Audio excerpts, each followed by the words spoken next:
Hey everyone, it's Ken here from Northern Biking Everyday. Today I've got a quick Google Docs tutorial for you. We're going to be showing you how to make one page in your Google Docs landscape, leaving the rest in portrait mode. It's really quite simple to do. I've got a couple quick methods for you here, so let's go ahead and dive right into it.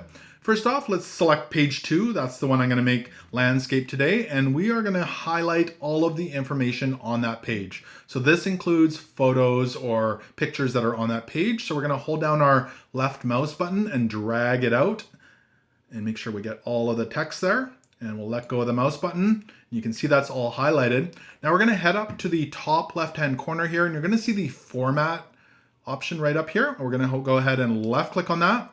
And in here, you're going to see an option called page orientation. We can go ahead and select that, and you'll get a pop-up that looks something like this.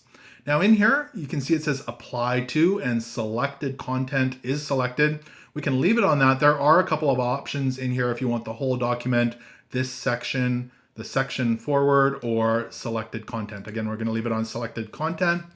And then down here it says orientation. It's currently on portrait. We want to switch that over to landscape, just like that.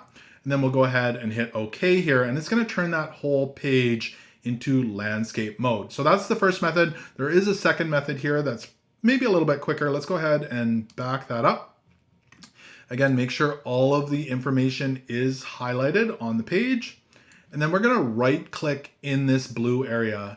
So we're going to right click, not left click.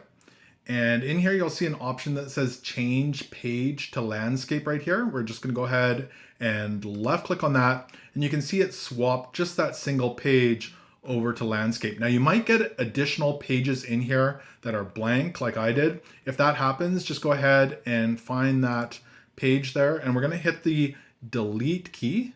We'll hit it a couple times to get those blank spots out, and it removed that page. If you did make a mistake there and deleted some content, make sure you remember there is an undo up here in the top left-hand corner, or Control Z is the shortcut. You don't want to lose any of your important information. And really, it's that simple to make one page landscape here in Google Docs.